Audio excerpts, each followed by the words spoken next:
The Chicago Bulls front office had some very, very interesting things to talk Was about on that during that interview with 670 the score. We're gonna talk about that. And then we're gonna talk about and touch on DeMar DeRozan and his thoughts on some of y'all thinking the rebuild is the way to go. And then we talk a little bit about Drew Holiday before we get up out of here. But up out of here. you gotta hit a music first. Cognac gang.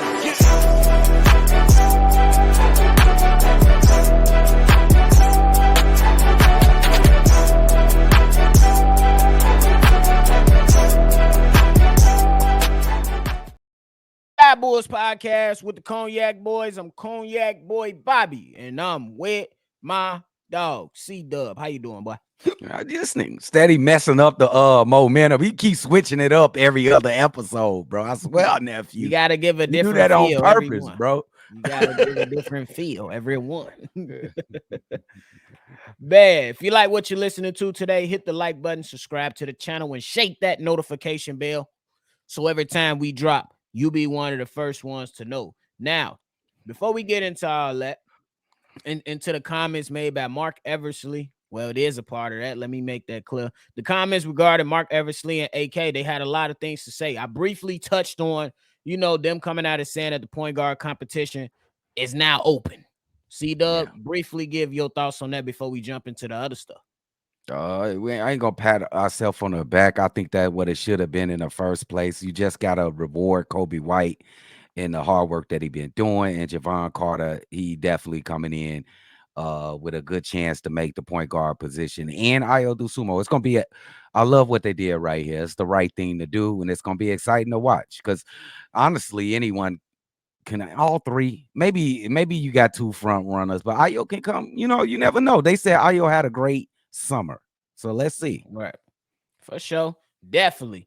Y'all let us know how y'all feeling about that. But on to the rest of the interview, to what these guys really said and laid out some, some very telling things about the team this past season, and laid out, what the expectations are moving forward. One of the things that they came out and said that in exit interviews at the end of the season, that players felt like they weren't really a team. How you feeling about that one right there? That is so awful to me. I think his words was like they didn't feel like a team into the play-in tournament when they was watching other teams play in a hotel or something like that. That's alarming to me that they ain't forming a bond in that locker room from the opening training camp, to tell you the truth, or even before that. Like Justin Fields took the guys from DJ Moore and Chase Claypool to the Bulls game when they first arrived, or when DJ Moore arrived. Like bonding, they didn't bond at all. That's crazy to me. Like that's one of the bases of becoming a fully functioning team in this NBA. I know there's some exceptions like Michael Jordan back in the 90s with because he ain't hang out, and Dennis Rodman ain't hang out because ain't nobody want to hang out with him because he doing his own thing and it's wild. So it's kind of weird to me, but I'm glad that they stepped up and said it, because it'll be something Right. that most people wouldn't say. Right. I'm with you on that. And I think that, hey, you got to keep it a buck. I always talk about how honesty goes a long way with Yes. yourself and with others. And I think that was something that I had to point out. Me, I look at it like this, man. Look, sometimes you just can't force people to bond with each other. That's just what it is. You can acknowledge that there are other great people in your respective industry, but at the end of the day, you can't force, people to come together and be a good team or a unit. You know what I'm saying? It's gonna be definitely some challenges, and you're gonna have to work towards that. So hopefully, with all these softball games, that they just put out, and then the training camp being in Nashville, that these guys really can begin to build out something, and we can become believers of the word continuity. Because right now, continuity ain't working for no Chicago team right now. I hate that C word. But nephew, but you play sports though, nephew. Don't you think that's important though? Yeah, I know you can't force everybody, but I think that's important to have a bond. I think you have to like your teammate like love them type It stuff. has I to don't think you be. gotta love them. I would say it has to be respect. It gotta be some You have to respect, bro. respect because you And, don't have to like people that you do business with, but if you respect them and what they bring to your said industry, you show them a lot of respect, and y'all should be able to click to get the ultimate goal done. You know what I'm saying? okay. I'm at the okay. I guess it's old school that I think that you need to bond with your teammates. Yeah, they should know every Yeah, I ain't in. saying you should They shut should them know out, but it you should be and some level of respect. You shouldn't not like your teammates, but it's gonna be people in your corner or your team in your office that you like more than others. That's just what it is. You know what I'm saying? But at the end of the day, respect goes a long way for me. That's how I yeah, look at it for sure. that's Now, fair. the front office went on ahead and talked about that play style. Something else that we brought up during the offseason and during the last season. Talked a lot about how they try to slow the pace a lot. Talked about how they need to get out on a run and take advantage of some of the opportunities that they had, especially when you had some of the young runners that was running on the team. Zach LaVine, Kobe White, Ayo Dosunmu, Patrick Williams, Javante Green, DJJ, et cetera, et cetera. They had those players in the building, and it seemed like the pace just wasn't fast enough, and they like to slow it down and look, a little bit more old school, for a lack of a better term. But AK and Mark Eversley came out and said that this season, the Bulls will push the pace more and will get the ball into the paint and pass to an open three-point shooters because they want to change their shot profile. What you think about that one? I think this is about fucking time because we've been calling this for the last couple years. I think they have too much of a hard time scoring in the half court. We got great half court players and Zach LaVine and DeMar DeRozan and Vooch. But when great defenses, especially when you playing great teams, good teams, they gonna lock you down in the half court most of the time. And all that talent is gonna be for nothing. So you gotta go and get the easy points. And in this day and age, in this league, in this Stephen Curry league, you're going to have to shoot the three. Your perimeter players, and sometimes even your centers. And we're lucky to have a 3-point shooting center, even though I think he shoots it a little bit too much for my taste. Uh, you have to get more threes, and they talked about running on a fast break, i.e., go to state and run into that 3-point line, exclusively the corner. If you listen to the interview with Eversley and AK, and I agree, all the way through. And DeMar DeRozan, I think they was mostly they was, you know what I'm saying? It wasn't entirely about DeMar DeRozan. But if we can get DeMar DeRozan to shoot a respectable 3-point shot, this will help the team tremendously. And his pace. He ain't got to bring the ball up most of the time. Get that ball to a point guard so we can speed it up the court, DeMar DeRozan. Or give it to somebody that's going to speed it up. Yeah, bro. Like DeMar DeRozan, he slowed the game down a lot last season. We seen that laugh, bro. We seen that laugh. And I think that the other thing is that those other guys, when they should have the green light. You know what I'm saying? If you a solid ball handler, if you was the acting point guard at the particular moment, Ayo Dosunmu, Kobe White, whoever was in the game, when you get the ball off the glass, you know what I'm saying? You got to go down the other end of the court. Why are you slowing down to give it to DeMar DeRozan? That's what Run I'm the saying. play. Give Yeah. these guys the green light so you can add a different dynamic to the team. You know what I'm saying? Especially now, I understand you slow down the pace, in closing moments of the game. Silence that shit, boy. Yeah, boy. That shit throwing me Throwing me off too. but I think that they should be able to be cool. You know what I'm saying? You gotta be able to add different dynamics to this. You know what I'm saying? So Yeah. And when you look at this team, I think you can run with pretty much every player except besides Vooch. Anybody get the rebound, they should take off. If you got Torrey Craig getting the rebound, let him take off. Patrick Williams, let him take off.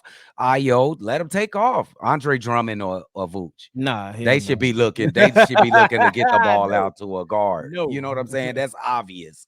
But everybody else on the court can get that. If they get the rebound, push that sucker up the court, bro, and try to attack the paint and kick it to the shooters waiting on the perimeter. That's it. It's easy. They could have been doing this. I don't know why the epiphany now.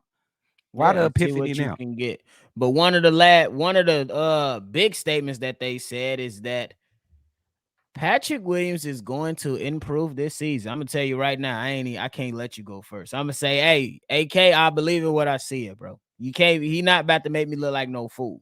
But I do hope that he improves this season. AK said we believe in him, we trust him. He's going to improve this season. Look, I'm rooting for him, but I gotta see it before I start feeling good about it. Because last year I felt good about it before I saw it, and I look like a fool. So now I gotta see it before I feel good about it, so I won't look like no fool. Y'all catch that drift? Oh, bro, I feel you, nephew. But I'm gonna go out there and say that I believe in Patrick Williams, man. He got all the tools, and I believe that he knows that this is probably his last shot in defining his career. What are you gonna be in the NBA? He should sure lock to have like a 10-year NBA career just by his measurables and what he's done in the NBA thus far. But what kind of player are you going to be in the future? You're going to be a star. You're going to be an all-star. You're going to be a good player. You're going to be a 3-and-D player, or you're going to be a role player. What are you going to be? We're going to find that out this season. Facts. I agree with it. So y'all let us know about all those different quotes from the Bulls front office on what we just discussed. Let us know your thoughts on that. Now, before we get up out of here, DeMar DeRozan, he was interviewed, and he had some comments about people thinking that it was time for the Bulls to blow it all up and rebuild. DeMar DeRozan came out and said, and quote, I think a lot of people who say that or suggest that the Bulls should just rebuild really don't understand basketball at all, in my opinion. You can think that's an answer or that's a route, but there's no telling how long that route is going to even last. End quote. Go ahead and take it away first. He cooking. He echoes all the sentiments that I expressed too when we brought this up in the past. Like, why would you guys know that? You don't know where you're gonna be and how long it's gonna take. So I agree with everything DeMar DeRozan say. So whoever say blow it up, shut the hell up. Bro. I'm with that too. I don't think you just go ahead and me personally, I don't like rebuilds. I like retooling. That's just my personal preference. There are some circumstances to where you do understand it a little bit when you're trying to get out of money from players that you probably locked in, and then you know what I'm saying, they not panning out, or you know, something just crazy happens or whatever. But I got two examples that you could point to and say, damn, did the rebuild really matter or did it really help? First example, everybody know where I'm going. Philadelphia 76ers. They trusted the process. I ain't trust nothing. I'm a Bulls fan. They trusted the process over there in Philly, and the only thing they got to show for it is a few appearances in the second round in the MVP Joel Embiid. Cool. Woohoo. But ain't none of them players that they selected during the process came out to be anything. Your big star, Jahlil Okafor, at that one point, he's gone. Ben Simmons, he's gone. Markelle Fultz, he's gone.